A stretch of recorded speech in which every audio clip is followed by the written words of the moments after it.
Okay, good evening, good morning, good afternoon, depending on where you are.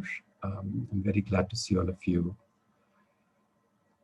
join us for our second webinar on Abhyas Somatics. The first one that we had was, I think, in December, and that was the topic of that was what is Abhyas Somatics, and what we're talking about today is why Abhyas Somatics. I guess before we go any further, considering that there are a few people who might not know what Abhyas Somatics is, I'll just kind of try to explain what Abhyas Somatics means for me.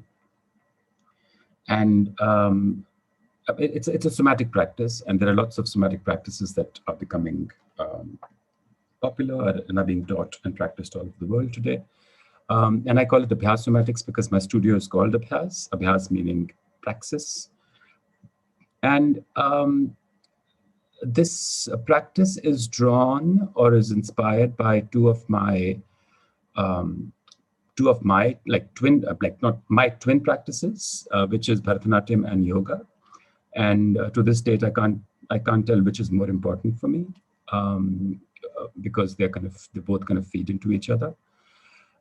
So Abhyas Somatics is informed by both these practices, and not just by both these practices, but by what I feel is the purpose of these practices. And I want to repeat that. So it's informed by not the practice as such. It's not informed by the technique or the method or the form of the practice, because people who practice this know it doesn't look like anything. It doesn't look like anything at all.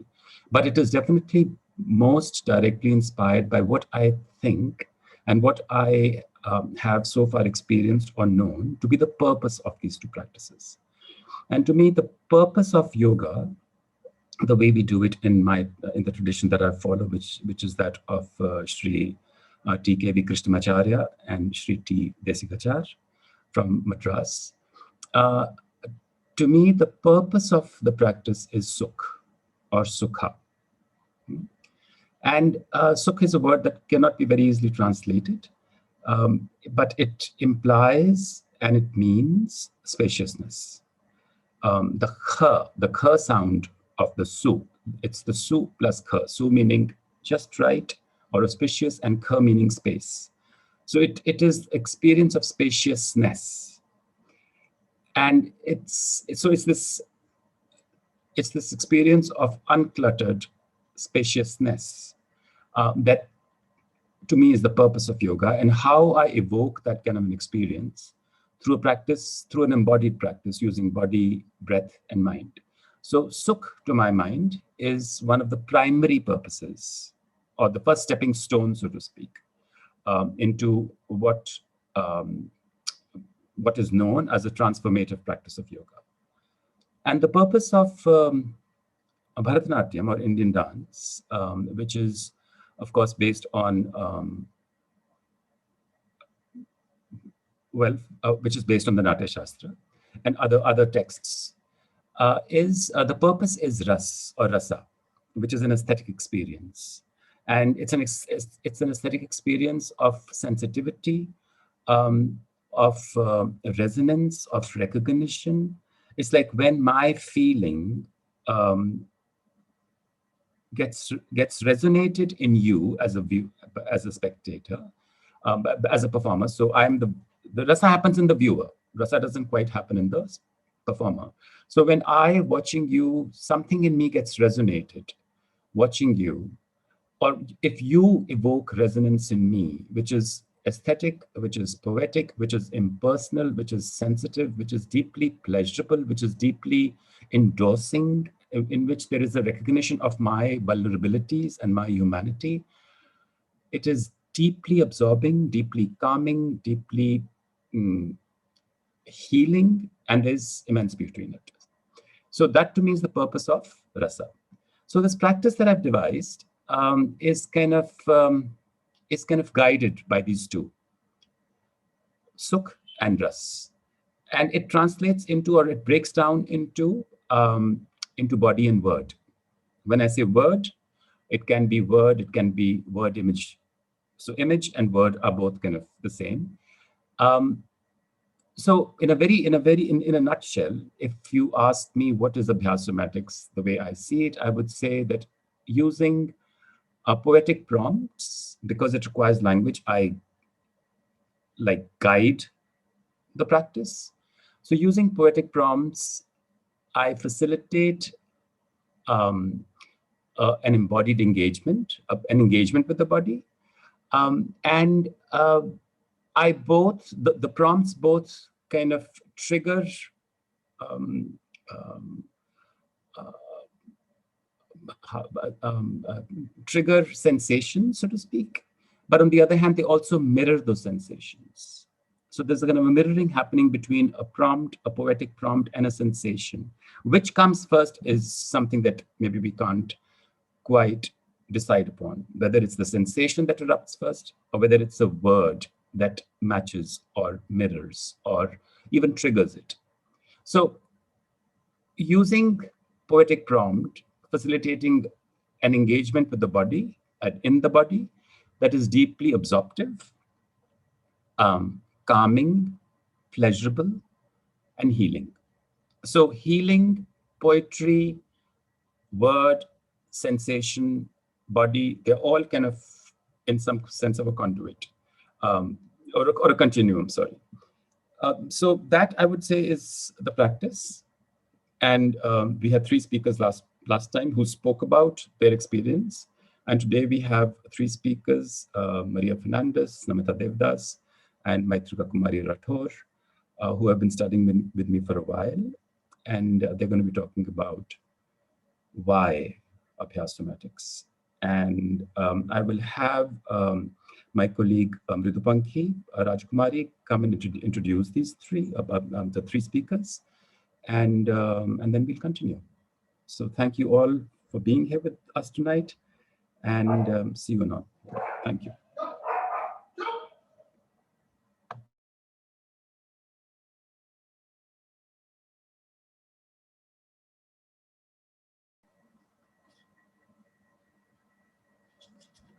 Hello, everyone. Am I audible? Okay. Hello, and welcome to our today's session. Today, our first speaker is Namita Devdas. She's a performer, art director, and multimedia designer who grew up in Japan and came to the US for her BFA at the Rhode Island School of Design. Growing up between various cultures and languages, the subtleties of communication captivated her, drawing her to explore dance and design. Uh, our second speaker is Maria Fernandez. She is a body-based therapist with training in yoga and expressive arts therapy. And we have Maitrika Kumari Rathore as our third speaker. She's a student of literature and performing arts based out of Jodhpur. She's currently working as a TF at Ashoka University. She's interested in word-body relation, questions of community, and education. I will now pass the mic to Namita. Hi, everyone. Hello. I'm going to see if I can share my screen, but before I start, what I'll be sharing is a lot of notes from the sessions because they feel like they're the closest to capturing what happens and what I experience. And they're framed by a few questions that guide them. And maybe something will resonate. So let me share my screen. I think you can share your screen now, Namita. Okay, great. Yeah.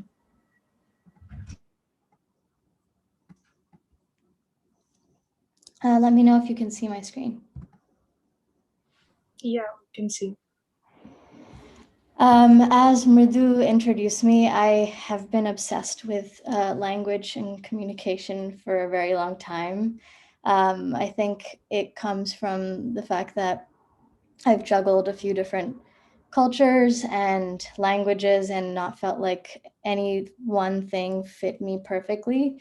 And I was able to express perfectly, articulate myself, and be seen and understood. It's led me to various dance forms like Odissi and Bharatanatyam, and art and graphic design, all of which sort of break down meaning and language, either with the body or with signage and words. And all of it sort of led me to the fact that meaning is not stable. It's not something that you can keep still in images, movement, taste, smell, whatever it is. And for a long time, I felt like I'm out of sync with it, offbeat. Even with something as simple as a walk. Growing up in Japan, my body was contained. I made a real effort to not let out what I was really feeling inside or any thoughts that's happening inside. It's sort of not the Japanese way. And your head bows down, as most people would know, numerous times a day as you're walking through, and you're in this constant state of apology. And as a foreigner, you're even more, you want to bridge that gap even more and erase that difference. So you contain yourself further. So my walk in Japan was contained, acutely aware of those around me, and slightly tentative and doubtful.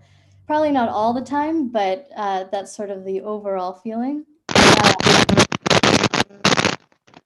Can you guys hear me?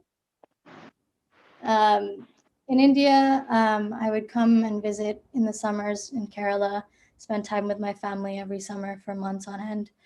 And I would feel like I was in a dream state, and would be led by my grandma or my mom, the experts of Indian culture, in my eyes at the time, through crowds and stores of, shopping and jewelry that would consist of my summers and weave me through traffic and sort of wake me up and alert me in those states.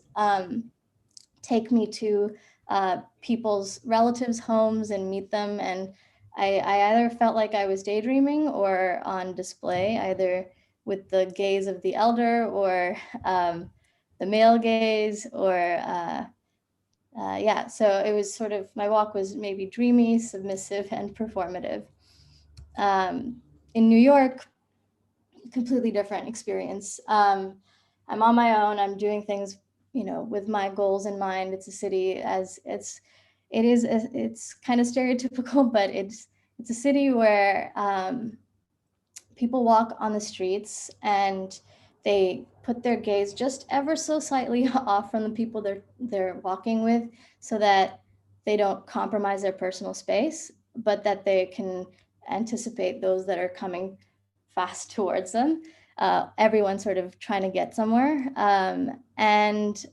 So my walk there would be tilted forward, grounded footsteps, super alert, but also evasive. And there's this constant ambient tension in my body, from the anticipation of other people coming towards you. And one of these sessions, one of these somatic sessions, I wrote down, how we walk defines who we are and how we think, or who we are and how we think manifests in our walks, speech rhythms, tics, speed, etc. And somatics, in that class, we navigate both of those, both of the like internal and the external, the internal impulses, the external suggestions, and it's an open space where you get to experience something as simple as a walk in your own way, whether on your hands or on your hips, or whatever your idea of a walk changes. And you're not beholden to the structures, the words, and any of the identities that surround you in other environments. So how do emotions affect our body? I'm going to read a little bit from one of the classes. Today's class started with breath and its shades in the spine. We explored 3 emotions and how it affects breath and where it affects the body. Love. The breath was everywhere in my body in a light, easy, gentle, careful way. It felt like a mist. Depression. I didn't want to go there because it was too easy to access and painful. The breath was strained and heavy. My throat was tight and I held my breath often. Joy. This was in my belly and it emanated outward. We faked laughter at the end of the breath, and I observed that the laugh causes the belly to contract and release in bursts. It was about the exhales more than the inhales and the sort of catharsis of pushing breath out. And what I've noticed in these classes with breath and emotion is that you are an observer and a shepherd of your emotions, and you kind of get to try them on like clothes. And you learn to have this distance and observance with them. Yeah. So where is the site of speech? Here's a little story that might share that. One day, the left knee and the lips began to notice each other. They were so far away, but a spark emerged and they started drawing closer together. Millimeter by millimeter. The closer they got, the stronger the waves became. In that space between them, they spoke volumes. They almost touched, but never met. Soon the moment passed, and they returned to their places, both carrying the warmth of the other. This is a little snippet of something that I experienced in class. Suddenly, I was reorganizing the way that my body, I saw my body and the relationship between parts of my body. And if you're patient and observant, unexpected stories unfold as you watch and listen to your body.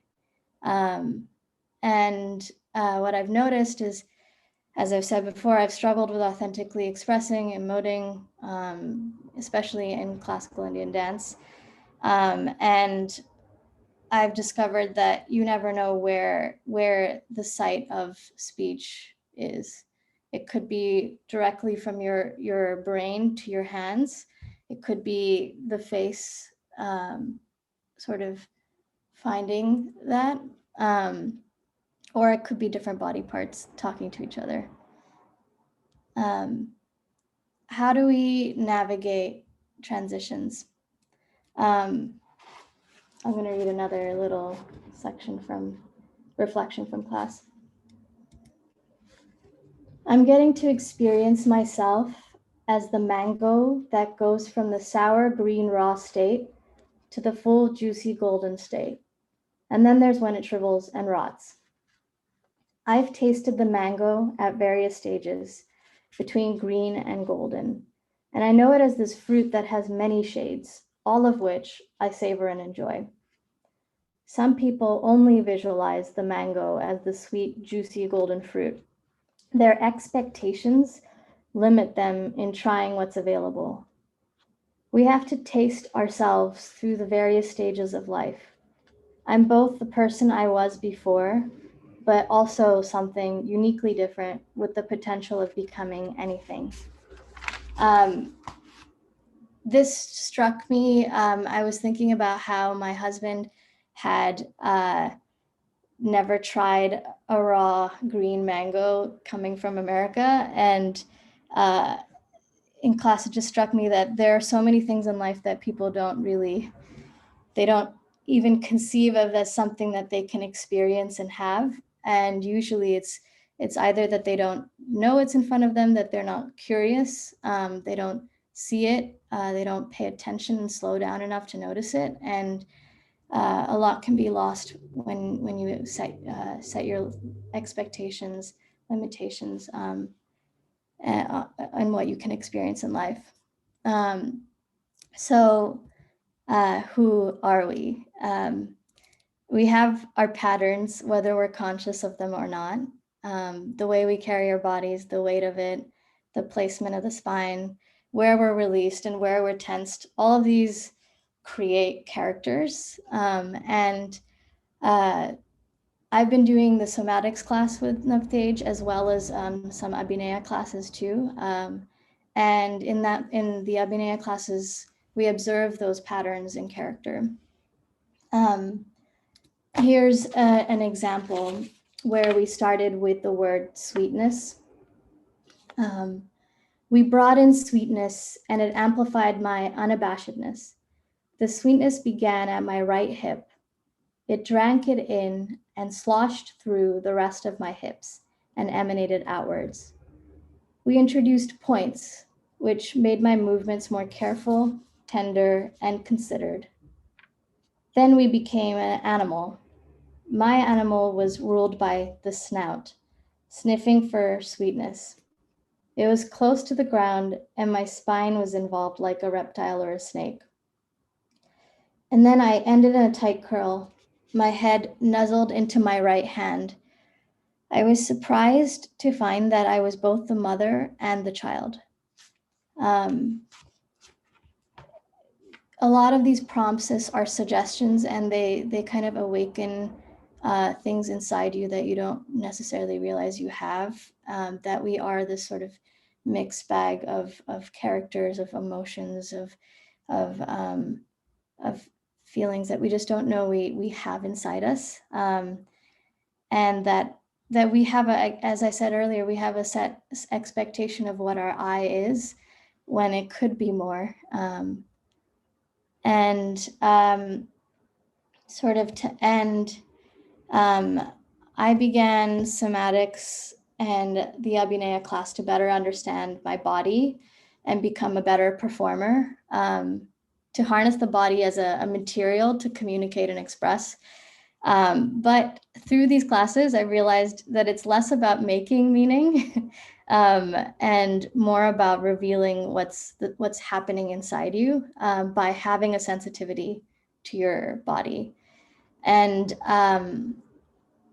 why somatics? You find new shapes, new ways of seeing, being, sensing, and experiencing, which ultimately helps you heal and find ease, gain clarity and confidence in yourself and your being. And I realized that the art that I am most excited by or touched by is the art that that heals you in some way and reminds you of the pattern, your personal patterns and the patterns of others, and that how to step back from that and remember how to be a human being. So.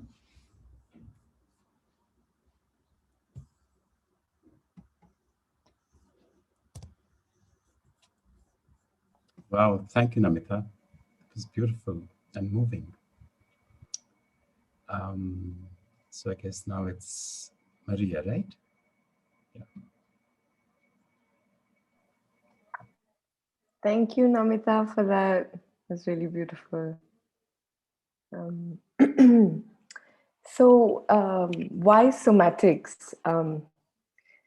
Because when I close my eyes and allow my body to do its thing, to move in the multitude of ways in which it wishes to move, and to watch it as it moves, to direct my gaze inwards, and to watch in wonder, not knowing what turn or dip might come next.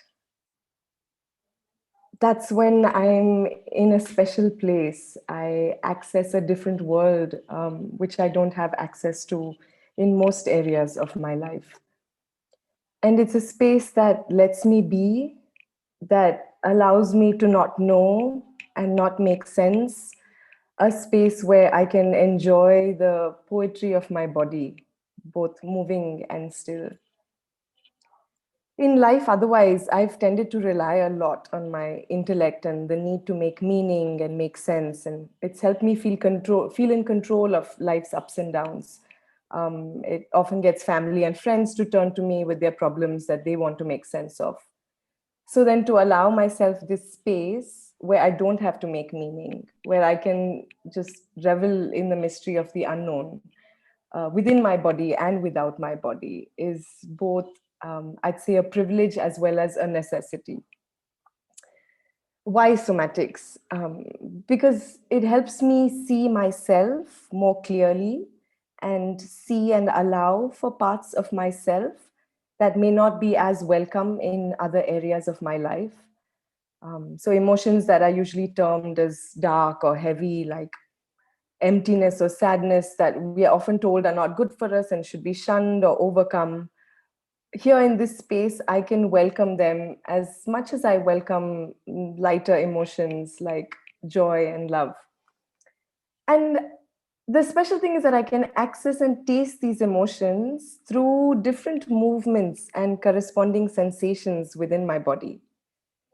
So I can move my hips towards the left, causing my right shoulder to move towards the right, which has my neck then tilting in a certain direction and opens my chest out to feel desirous, for example.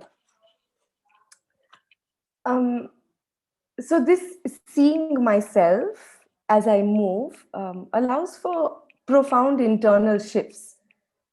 It helps me witness my body move out of patterns and stuckness, which affords me freedom. So I'm sure a lot of us here have struggled with breaking away from certain patterns in our lives. Often, we can intellectually understand our unhelpful patterns that we might find depleting or destructive and might send us into erosive spirals. And yet we find it so difficult to break free from these compulsive behaviors. And in my experience, I feel that Abhyas Somatics gives a way out of this just through listening to the desire within the body, moving as per the desire of that part or point in the body, and paying keen attention to the body with deep love and curiosity. And this is no small thing. Attending to the body, watching it with love and curiosity is revolutionary in a world that's constantly telling us to suppress the body, to control the body, to tame the body. And in addition, moving without the narrative of that particular loop that I tend to get stuck in. So moving without it, helps me move without knowing what kind of movement will emerge. And this really allows me to both become aware of patterns that I've not been aware of, as well as break free from them by playing with a different choice that leads to a different outcome. And I know I cannot achieve this just through talk or intellectualizing, because this kind of deep learning comes from a deep bodily experience and a deep witnessing. And this noticing and breaking free of patterns might be in small ways, but the repercussions are quite huge. So I work as a body-based therapist, using my training in yoga therapy and expressive arts therapy, where the body is central to the work. And a client I was working with who was had been working with and who had been going through depression came into a session feeling very sad. And then we started exploring the feet. They had been feeling sad for a while, and we started exploring the feet and playing with moving the weight of the body along various parts of the feet. And when they pressed the outer edges of their feet, so when the weight of their body fell on the outer edges, all of a sudden they just sort of exclaimed, like, I feel like I'm flying.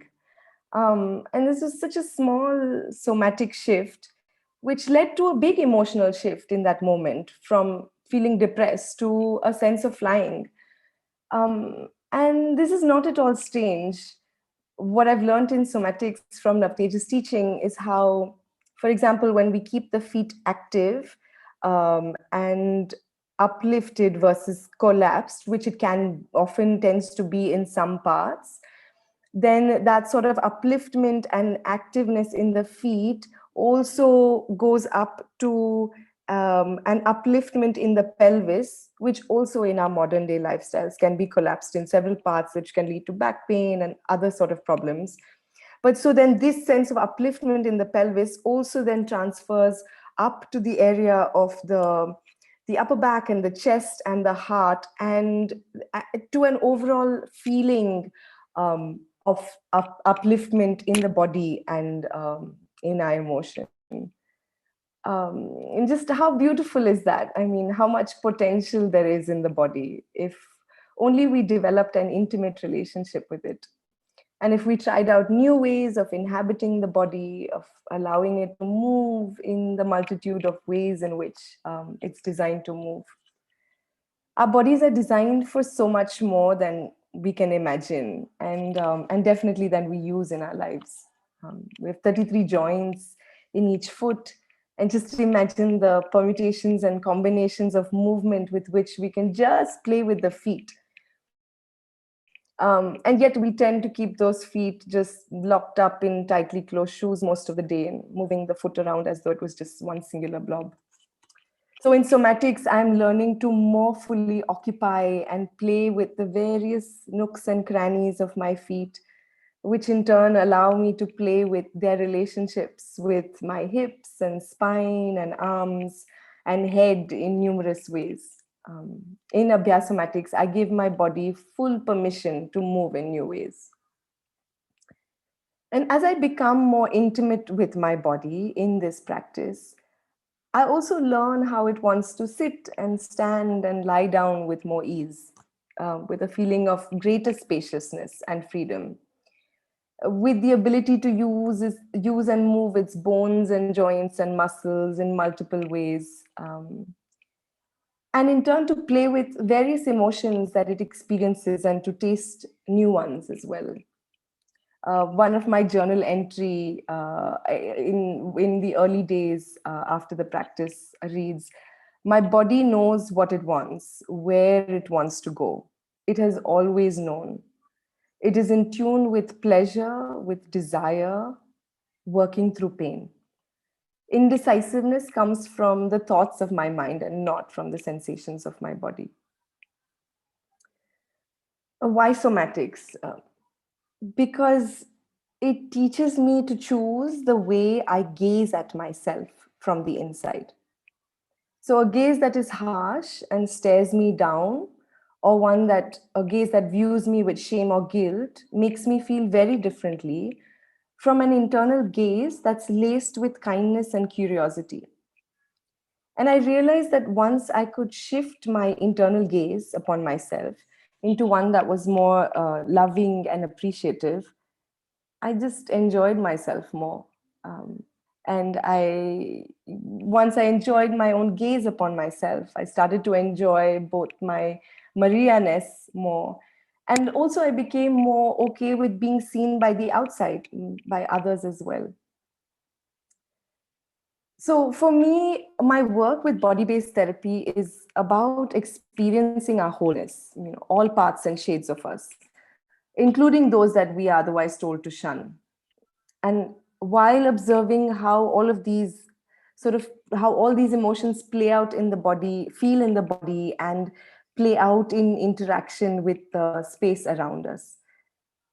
And Abhyas Somatics provides me with a method of accessing my various parts and emotions, eventually leading to fullness and wholeness.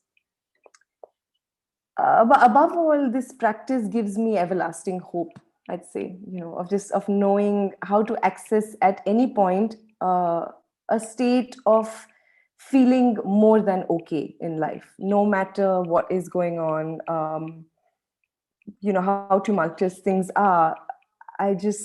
This practice helps me access that space which knows that I'm okay. And it also helps me access my body as a home that is safe and pleasurable. And I've noticed the deeper I go into the sort of physicality and tangibility of my body, the more I'm able to access spaciousness. So I'll end there for now. Yeah, thank you.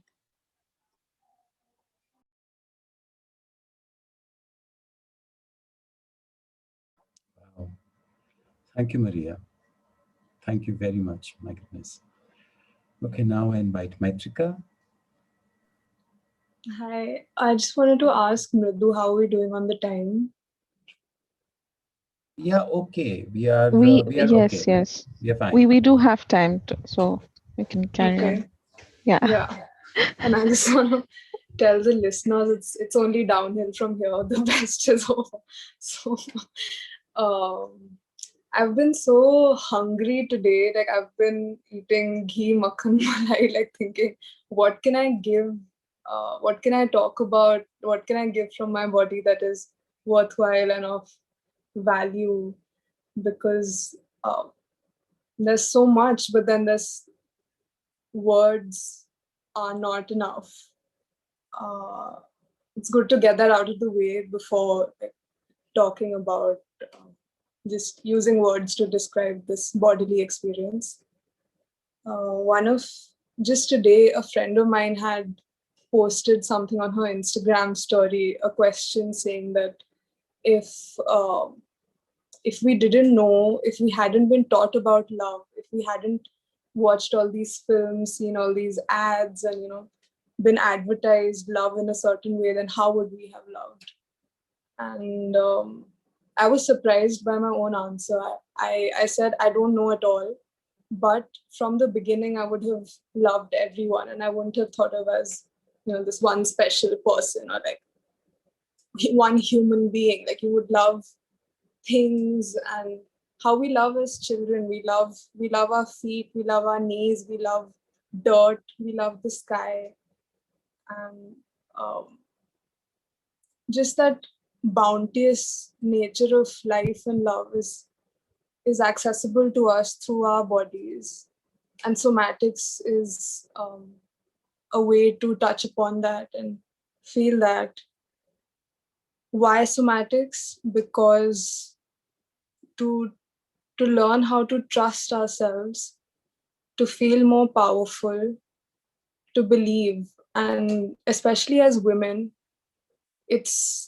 we don't have enough agency, enough control over our bodies. Female bodies have always been political pawns, and it's like the map of violence, and the map of the world corresponds to how the female body is violated.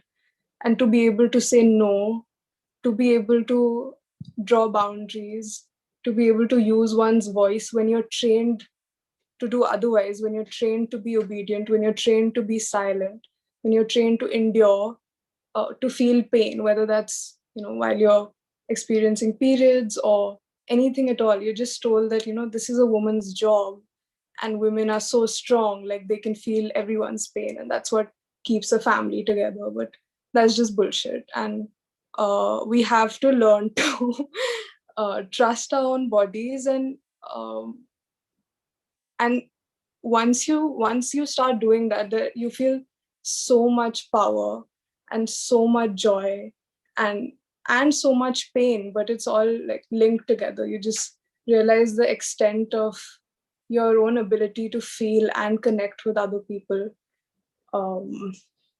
Last class, before this, we had a meeting, Maria, Namita, Mridu, and I, and we were just discussing the importance of all female spaces, and how from the inside of your core, like there are some things that you can just, some intimacies that can't be spoken of, or how an all-female space is so empowering. And I went to an all-girls boarding school, and growing up without the male gaze, I didn't know how wild and free we were until I sort of went out into the world and started performing differently in different situations. I mean, I've been trained in dance since a very young age, and I've been aware of my body, my movement, my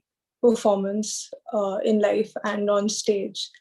But even when you're aware of it, you can't stop performing. Even when you're aware that, because the social situation dictates you to be a certain way, and having a space, having a studio, having a room full of people you trust and love, and you can just hug and, you know, lie down in their laps, that's just something else. And when I first started doing somatics in 2016 or 17, I think, in my first year of college,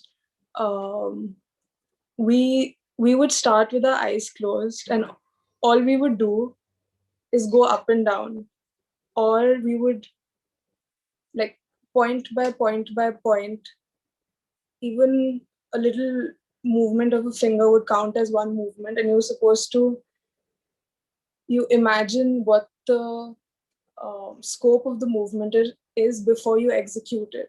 And so you intentionally execute each movement, and even in the mechanical process of going up and down, there's so much poetry. I remember a particular prompt that Navtej had given us while we were sort of standing up and going down to the floor was bhukha pet or ubjao zameen, that your hungry guts and stomach and the fertile ground. What is the relationship between your hungry stomach and the fertile ground? And I remember I was starving that time also, but it was an incredible experience of connecting with the earth in a completely different way. And the way that we ignore and violate our own bodies, and especially the feminine body, is also the way that we violate and ignore the earth. And the same narrative of protection of, yes, Mother Earth is so vulnerable. Like, that's the same thing that's used for women. And again, that's problematic, and we shouldn't buy into a narrative just because it's, even if it seems like the right thing to do. Yeah, and another thing that we would do is we would walk around the room with our eyes closed, and the prompt was just first to stand where you are, and then slowly you start moving one foot after the other. And sometimes you would, like, run into someone, and your eyes were closed, so you didn't know who that person was. And this was the same group of like 5-6 of us who did the somatics classes and the performing arts courses over 3-4 years. So we really grew to trust each other. But having your eyes closed and just encountering another human body, the trust, the vulnerability, the in our Punjabi poetry course, I don't know if it was Shah Hussain, or there's one poem that Navtej spoke about, where he says that the body becomes all eyes, and that's the experience when you're doing somatics. Even over time, you sort of open your eyes and you try not to be conscious of the gaze.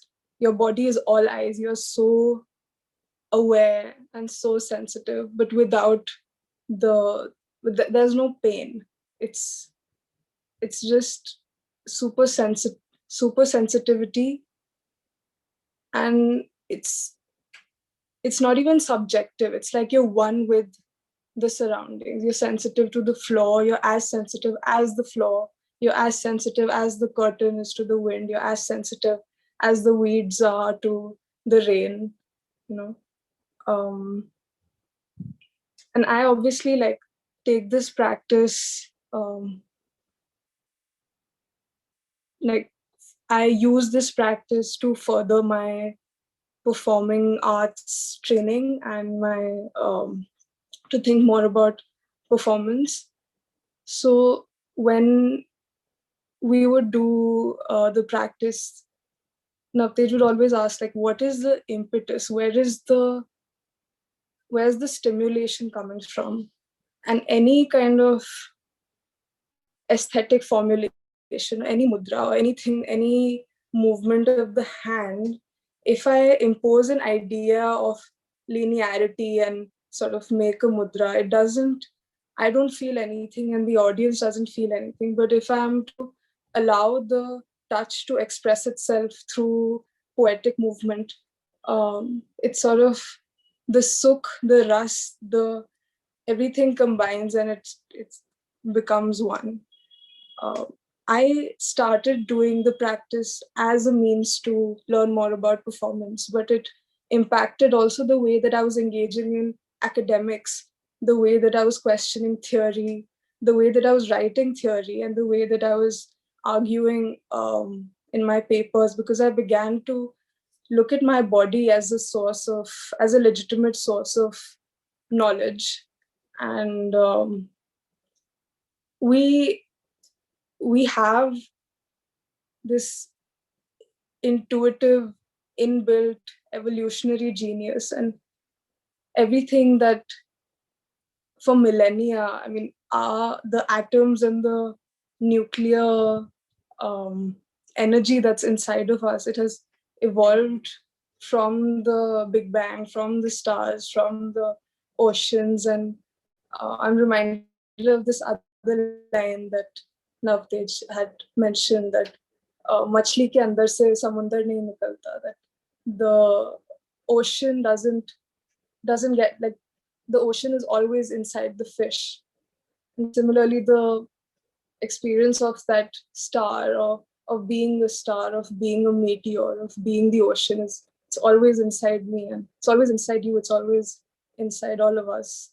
So my only request is to trust that atomic power, and that have belief and have faith.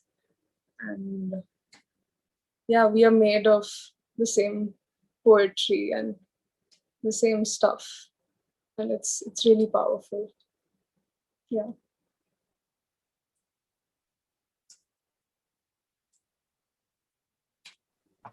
Thank you, Maitrika. Wonderful.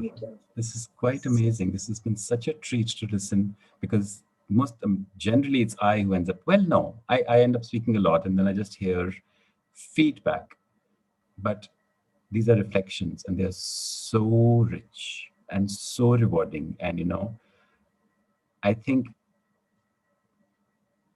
I want to say that it makes me proud. It really does make me proud. So thank you. I guess the way we've designed the conversation today is that now I invite the three of you to have a conversation with each other, right? And then we open it to the public. So would the three of you want to unmic yourselves, please? And let's see the closed circle speak to each other.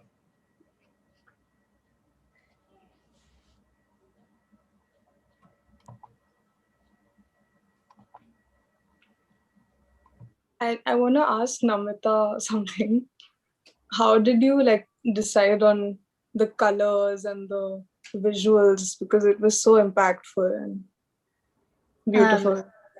I think that as I started, I find it hard to just have words only say what I feel, and I also think when I'm explaining something, I'm always using my hands, and doing design and art and stuff. I love colors and what it can say and do. So I picked all the things that I've sort of collected over the years that have resonated with me, both dance references as well as photographic references. And I made little gradient things to sort of speak to that, to the way that everything is mutable and shifts and changes, and I wanted to feel it. I think that was really what guided all of it, is just the feeling. How do I create a space in the feeling?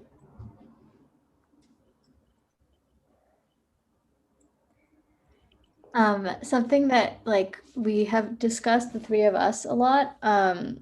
We've been chatting for a few weeks before this, and every session that we chat, there's like new stuff that comes out, and it's really amazing that to have this community of people online, especially in the past year. And I think it would be nice to hear from each one of us, like what the pandemic was like, and it like doing this class in that environment. I can sort of start and generally speak to it. For me, it was kind of imperative that I do this class. Without it, I would have been so much more depressed. I was already feeling rough, but it would have been a lot harder to process a lot of the feelings. I also found that it helped me create space and find creativity to be able to share on the screen with all these really great open-minded people. Yeah, what do you guys think? I can go. That's a good question, Namita. I actually started studying with Navtej during the pandemic. So I felt like, for me, especially, I mean, I started towards the second half of the year, and with the lockdown, after work with migrant labor in Mangalore, etc. With the lockdown, it really then gave me an opportunity to go inwards. And this practice was really, I mean, between the combination of this practice as well as the course in Indian poetics I did with Navteja, and also the yoga classes. But I really highlight biosomatics practice. It's also my favorite, if I can say that. Where it's really helped me during that period to go inwards, look inside, and be more comfortable with being by myself and looking at what's going on inside. Whereas in the past, there's tended to be I have tended to have to look outside for what I'm needing at that moment. So yeah, and I know a lot of people have had a really hard time in the pandemic, and so I just feel like this tool is so, I mean, I'm sorry, tool is not the right word, but maybe this practice has been so beneficial in that sense to use that time to go inward and just like traverse the richness of our inner life. Yeah, I hate Zoom. I don't like this stuff. I don't. I mean, it's been a really really hard past year, and but I think that the practice and the training over the years and during the pandemic, the Indian Poetics course, all of it together, like they've allowed me to encounter my grief and more bravely. Like I've been able to experience emotion, not deny pain, and embrace it, welcome it, and take difficult decisions. Um, because usually we sort of, like Maria was talking, we get into habitual loops. I think both of Maria and Namita mentioned that we don't know how to break out of them. And being able to having this training and being able to listen to my body has really helped me know that, okay, like I'm done with this, or I'm not feeling right. And having the courage to then reach out and talk about it, it's been extremely difficult, but I think in the long term, when we are past it, I think we will look back and thank our stars that we went through this sort of intense period of isolation and introspection, where we were able to realign ourselves and question so many things and not take life for granted. So yeah, thank you to all of you for coming here, and thank you to this community. I want to add that like not every class and every day is like this revelation. A lot of the days it's hard, and you're frustrated and you're angry because things don't make sense, or you're not finding the flow, or you observe that you're not listening to yourself. And there are times where you could just end up crying or walk away feeling like, I don't want to talk to any of these people right now. And the nice thing about Zoom is that you can turn the camera off and not have to deal with anybody for a while and just listen, which would be harder to do in person. So that's a funny part of it, about it all. So I think I personally focused on a lot of the positive experiences of this class. There are negative reactions and negative things that come up that are equally important.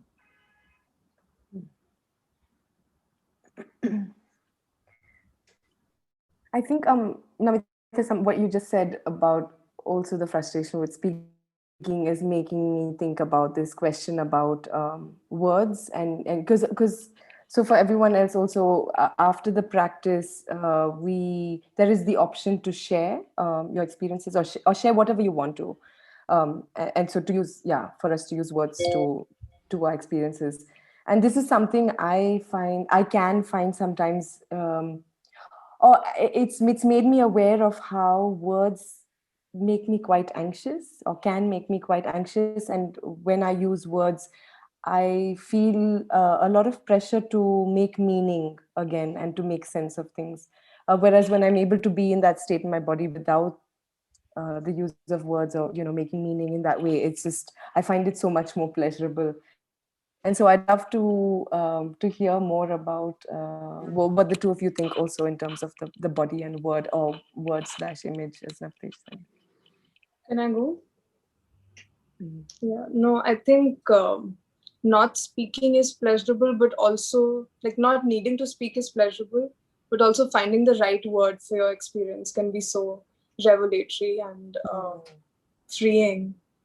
And my experience of words has changed because of the somatic practice, the way that one word can, the way that, it can travel through your body and it affects different parts differently. And my writing has changed because of that. Like while I was working on my thesis in college, I thought about like, how do I write that it makes someone want to dance? Like how does that word translate into movement and levity? And so yeah, I think like it's that word beyond word body relation it's also very intimate, and words can act as, and they have acted as, warmth and hugs, and like books have replaced people, so they're so important. I remember there was a time where I just came up to the screen feeling like this is it, this is all I have to say, and this is enough. I'm not going to speak. And that there, even for example with this, the fact that we are in this situation in a Zoom meeting where I wouldn't say we're experts, but we are sort of practitioners in the thing that we're talking about. But there is this expectation to speak, to make sense and say something of value for everyone here to listen. And sometimes that there's really nothing to say. And I feel that right now in this moment. But there are also times where, as Maitrika was saying, like finding that right word or that right shape or the right feeling, all of that, there's like finding that just right feeling is really satisfying. And I think everyone in the world has felt that at one point in their life. So it's not like this special thing that all of us get to do in this class. It's something that everyone knows how to do. It's just a matter of paying attention to it. Yeah, thank you for that. Because when you said that, I realized, that definitely that I also do have that experience of the word feeling, satisfying. And often I notice that the word, it sort of just comes to me at that point when it's ready to, rather than, I guess what this process has revealed to me is also just this pressure I put on myself unnecessarily, I guess, maybe, to find that right word for the experience, or to, rather than also just letting it come when it's ready to sort of emerge. Yeah. I don't know about you guys, but I think we're ready to maybe hear from other people. Yeah, I think so too. That's thank you, Namita. Thank you for kind of feeling and thinking on your feet. Lovely. So with this, we invite questions. If you have any questions, please. Questions, comments, observations. So just let us know. Just unmute yourselves, and you can ask these young ladies. Hi, this is Varsha. I've worked with these ladies for about a year as well, and I just wanted to say I really enjoyed what each of you had to share today. I thought that between the three of you, you traversed multiple angles of somatics, and you kind of captured the essence. Like with you, Namita, I really enjoyed the imagery and the anthropological, outlook you took to it. I thought that was really fitting to who you are also as a person. And Maria, with you, the healing bodily intelligence aspect of it, and Maitrika with more around the words and the articulation of it. I really enjoyed those different dynamics. And I'm curious to know, since you've all been at this for about a year, what has changed, or has anything changed about the way you now approach like coming into a somatics class? And the reason I ask this is because I remember, like, in the beginning, I used to get a little thrown off whenever, like, I found that my body wasn't necessarily responding to certain prompts, and it took me a while to understand that that's okay, and and kind of and approach it with curiosity as opposed to frustration. So that was a very small shift in a dynamic that I've started to think about more. And I'm curious to know, like, what, if you guys have something similar that has changed how you approach this practice. I'm happy to go. Thanks, Varsha, for that. I think for me, a big thing that shifted was this, just realizing also this, my need to conform to whoever is, to the words of the person who's guiding and leading the practice. I think it was maybe in the second somatics class where Navtej was leading a practice on the breath. And then I said, I was sharing later about like the pain I was feeling, but then sort of just going with the instructions, even though that was counter to what my body maybe needed at that point. And then was brought to my attention that, why did I feel the need to conform to the instructions if that was contrary to what I was feeling inside? So that was a huge revelation for me. And also just realizing how constantly I do that, and how much we're also made to do that actually in the structures in which we live. So I think it's the practice has been in that sense very powerful, because I can come in saying, yes, so I'm listening to the words that are the prompts that are coming from Navtej, and I can take what I resonate with or what my body resonates with in that moment. But really, my primary motive is to follow the desire of my body and to own the desire of my body in that moment.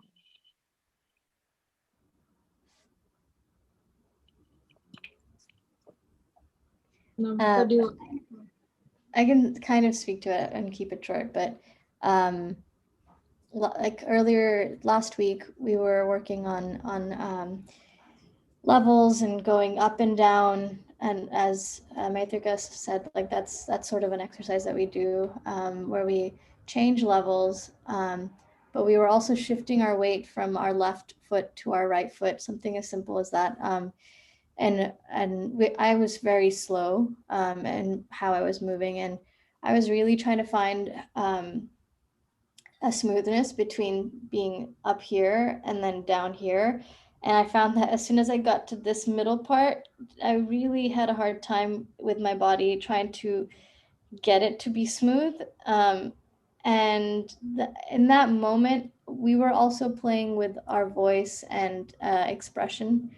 And I was in an embodied feeling, expression, emotion, and my mind started to kick in, and I was like, oh God, I feel like I can't make it down to the floor, but I also feel really good about this mood that I'm in.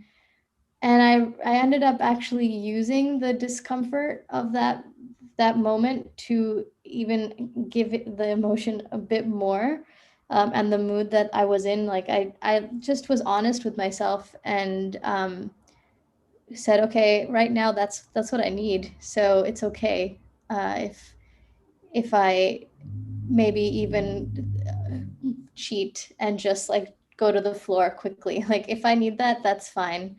There are no hard and fast rules. There's no need to also stretch the movement out from one point to another if that's not what you want to do.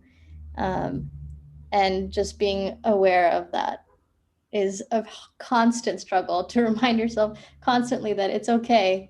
That's the hard part. And I think you also overthink that too. I know I start to think, I have all these tools, I can breathe, I can do all this. Why can't I just be happy or just relax? But sometimes you can't, and you can't control it. So you just, again, have to let it go somehow. Mm-hmm.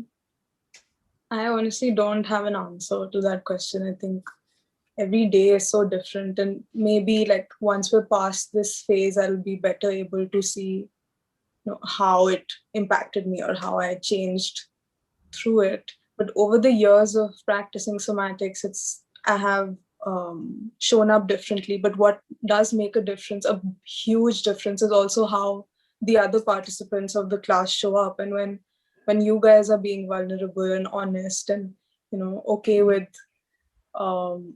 happiness, grief, or whatever, it allows me to be. It makes me feel safe, even if I don't say anything, even if I'm not in the mood to. Yeah.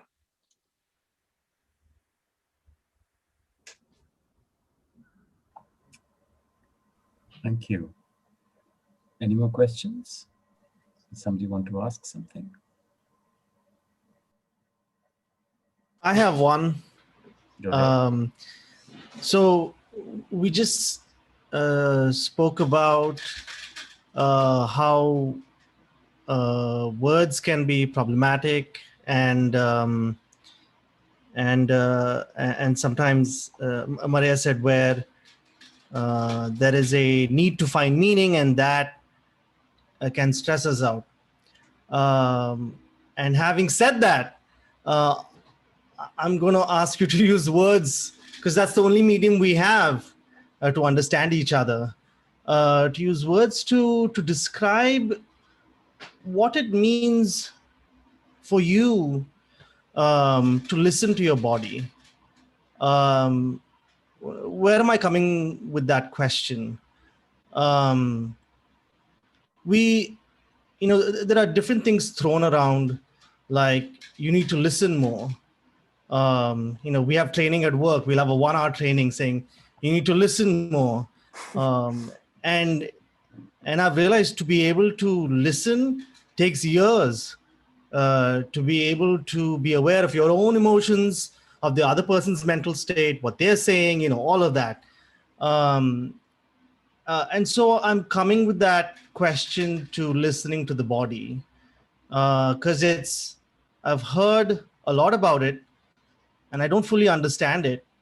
And, just like tasting food is influenced by the environment you're in, the time of day, whether you have slept, the people's around you, the food you've just eaten before that. So there are so many things that go in into absorbing an experience. And so that's where I'm coming from for with the question of what does it mean to listen to your body for you specifically? So, because for me, it's a haze. What it means to listen to your body. It's like, am I listening? Am I not listening? And you can't, at least for me, I can't listen to my body all the time because it's screaming at me, you know, and yeah, okay. So I'll shut up now and I'll let you. Can I go? I mean, obviously it's not, I don't know how articulate I'll be, but don't listen. Like, you don't have to.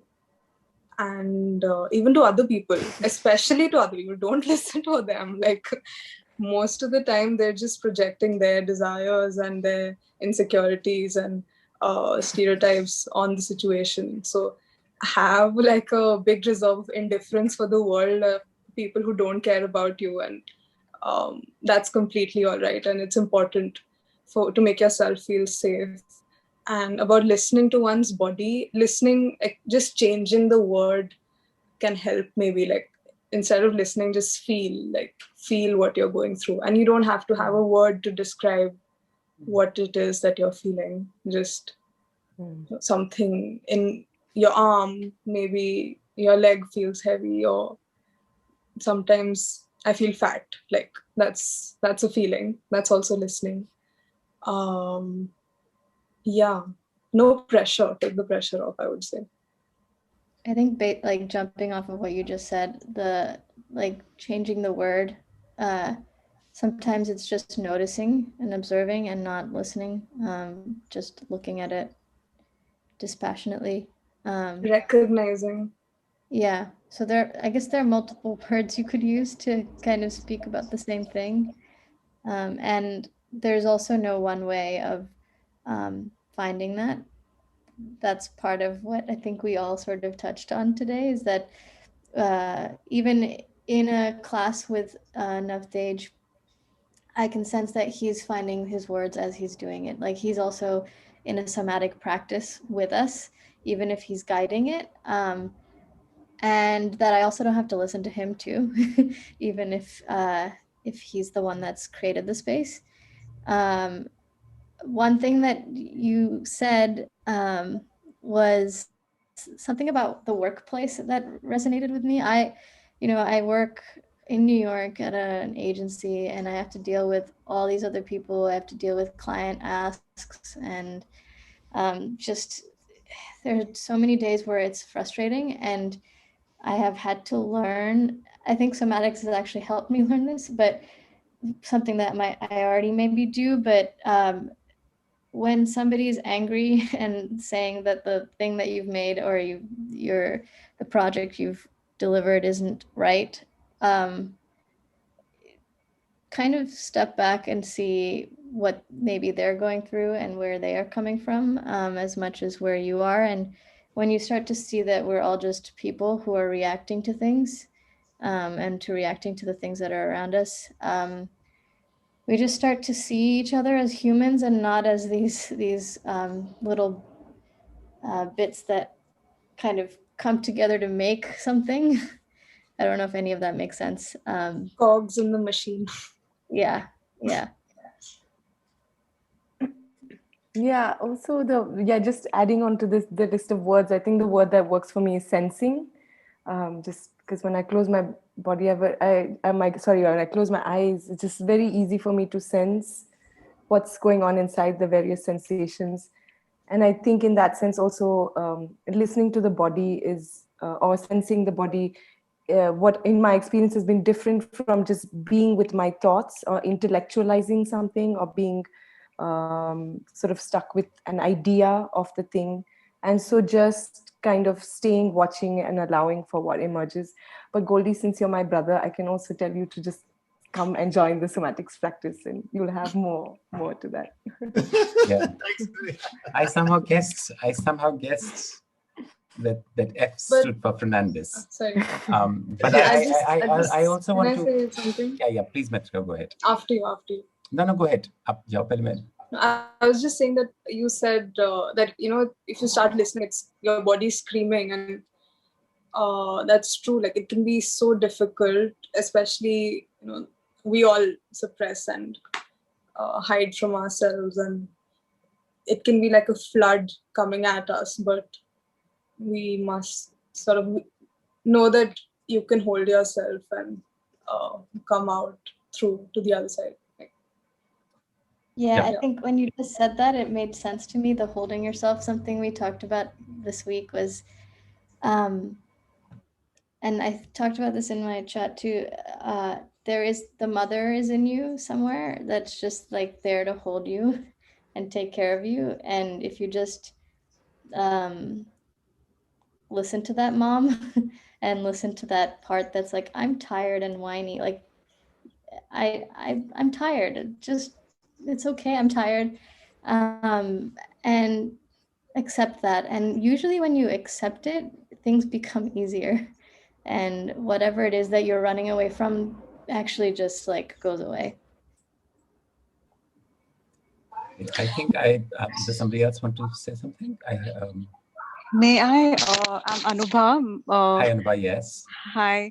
I just wanted to add one thing to this beautiful discussion that I've been listening into, and thanks Namita and Maria and Maitrika for sharing everything that you did. And the question that Goldie asked, I think there is another very important question that needs to be asked. We need to ask, why do we need to listen to our bodies? That I was actually going to say that, so I'm very glad you are the. No, बहुत अच्छी बात है. Please go ahead. Because I feel that there are so many lives. By lives, I mean people. We live our lives and we reach our end without realizing, without having any sense of the body that we exist in. We are really just reacting to everything, every moment. And we don't really have a sense of our body. And we just, keep living that way. We just keep going that way. We just keep using our bodies to reach a point, to do something, to some end. It's a means. We don't have the sense of residing in our body. And I think that if we treat it like a house where we are living in, it is such a self-sufficient, self-sustaining house, which has so much to offer to us. Emotionally, it has so much to offer to us. It gives us life lessons. That's what even I have done a few sessions with Napej in the somatics. And I'm looking forward to coming back to it soon. But it also gives life lessons, because I have experienced this personally myself. When we are listening to our body in a particular session, for example, it tells me that in this particular moment, I need to stay. I just need to stay. And that experience is somewhere reserved inside me, in either my muscle memory or my emotional bank. And then there has been a moment when I have actually faced that in a workspace, and it just jumps back in that moment, and it helps me, and it changes my reaction. It changes my in the moment reaction to a situation or to people. So I think it's very important for us to, and there is no one answer. There are multiple answers, I feel, to this question, that why we must listen to our bodies. Not just how, but why is it important to listen to our body? But I would love to hear what Navtej has to say on that, if he's touching upon that. Yeah. Actually, no, I'm not going to say anything. I'm just going to, when Maria was talking to, responding to Goldie's question, and she kind of, she closed her eyes and she says, you can replace this word listening by sensing. And my immediate thing was, for somebody who's like most of us, somebody who's in a hurry, whose life is hurry, period. This thing of stopping to sense, it seems very daunting, And two, it doesn't have any promise. Like, what's the promise of, like, why? What's the big deal? Why do I need to sense? What will I get out of sensing? Damn it, my life is crowded enough. So I think the next question that I'm not going to answer it, but I feel that the next question that we need to raise, perhaps the next somatics webinar can be on it, as to why sense? What is the purpose? Like I said, the purpose of yoga is sukh. So what is the purpose of this thing that we are doing? I mean, it seems like a mindless thing, but then it is such a meticulous thing. What is the purpose of this? So it's very easy for me to say, okay, this is for healing. This is healing. You can all nod when I say it's healing. It's affirmative. It feels nice. It feels affirmative, and it's beautiful. But for somebody who's from the outside, I think, what is the purpose of listening? And not the purpose of listening within a context of production. Because I'm sure when Goldie when they talk to Goldie about, in their press, not the press conferences, in whatever they call those meetings they have around these big tables these days, that now we must learn to listen. So it's all within the structure of production. Like, it's getting, like, finally we've decided to listen, finally. Now listening is coming onto the board table, so to speak. But we are not talking of that listening. We are, of course, talking of that listening, but we are talking of another kind of a listening. We are talking of listening for the purpose of beauty, for meaningless, purposeless beauty, for the power and magic and critical importance of beauty in our lives. And it's not only meant for artists or some special beings. It's like, beauty is nourishing for me and for you, just as we need, to eat and drink, we also need beauty, and a sensory beauty, not aesthetic beauty, but a sensory beauty, the beauty of sensitivity.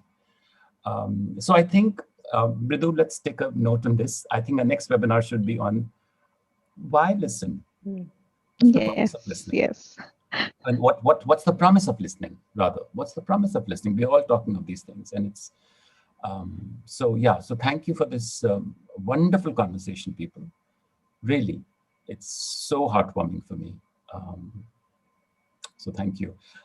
We are actually coming to close, but if somebody has another question, like, we have like 3-4 minutes. If somebody wants to add something or ask something, please feel free.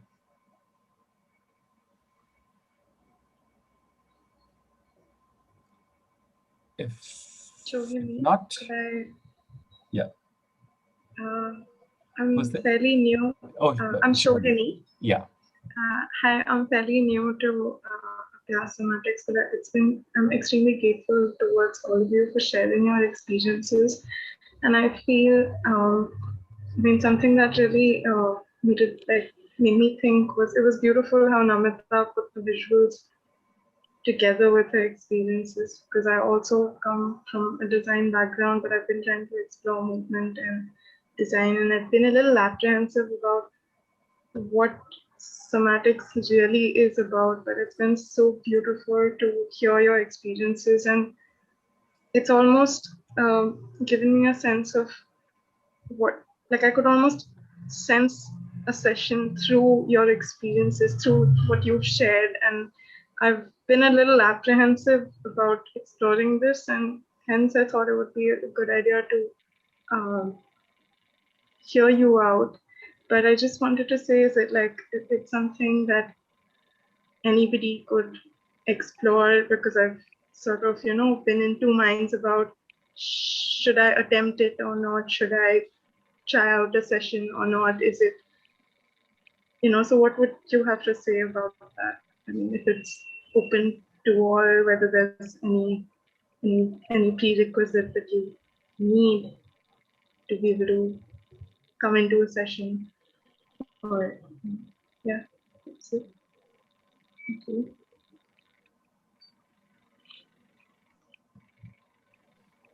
I think all of us will say that anybody can do it.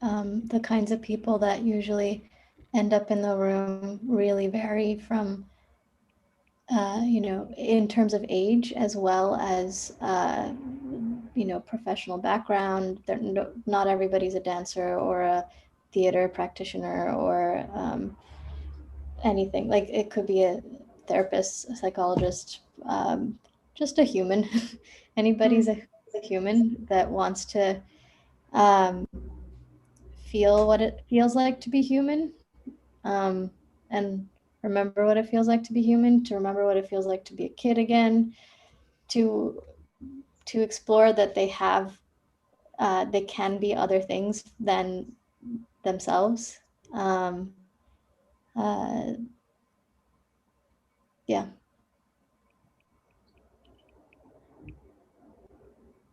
Maria, do you want to add something? I agree. It's Shohini is definitely for everyone with a body, and then just with some openness to listen and to watch for what will emerge. Yeah. Just what you asked, that is it open to everyone? I was just then this other question came to me, that are you open to it? And this whole thing about openness is I was reminded of something, that I'm working as a teaching assistant at a university, and the professor I'm working with, he said in his introductory lecture that teaching, the teacher is the person who is most open, and that doesn't have to be me. Like if you are more open to receiving this experience of literature from a particular text, then you are the teacher. And that has happened to me in class sometimes, where the students have been more open and I have learned from them. So it's in this, like, there it's an equal playing field, and there is no, we're constantly learning from each other. And yeah. Wonderful. Thank you so much for sharing. And I would definitely like to explore the session and be open towards this. Thank you. Thank you. Yeah. Well, I guess it's time. It's dot 8 o'clock, 8 p.m. IST. So I guess we can wrap up. But thank you, ladies. Thank you. You're such wise ladies. Thank you. Thank you, lovely. It's been so wonderful hearing you. And thank you all for joining us this morning, evening, night, whatever it is for you. And I'm really glad that I feel that now the ball is rolling, because the next question, so to speak, has kind of emerged out of a conversation today. And also for me. It's not only for us, it's also for me as the facilitator, as to begin to articulate or begin to include the promise, include the articulation of the promise as well, the promise of listening, which I think that at least people like me shy away from articulating, or that's not for us to, to talk about or put words into, so to speak. But I think it's, I think that's also part of our domain, so to speak. So thank you all very much. Yeah, and I hope to see you. We'll keep you posted about the next webinar. We generally try to keep it like every couple of months, 6 weeks to 2 months. So we'll put you on our lists. If you want to be on our mailing lists, please email us. You can even kind of put your emails in the chat box, and you'll get a flyer of our activities. Thank you. Thank you. Yeah. Thank you, everyone. I have to thank Maitrika, Maria, and Namita. Thank you for the beautiful conversation today. I'm really overwhelmed. Thank you so much. And thank you, everyone, for joining. Yeah, thank you, everyone, for letting us indulge our personal experiences. Yeah, thank you. Thanks, Mridu and Uptage as well. Yeah, thank you. Thank you to Namita and Maria. This is like the Oscars. Thank you. This is like the last thank yous. Thank you, Mridu, Namita, Maria, Maitrika. Bye. Bye. Bye. Thank you. Bye. Bye. Bye. Bye.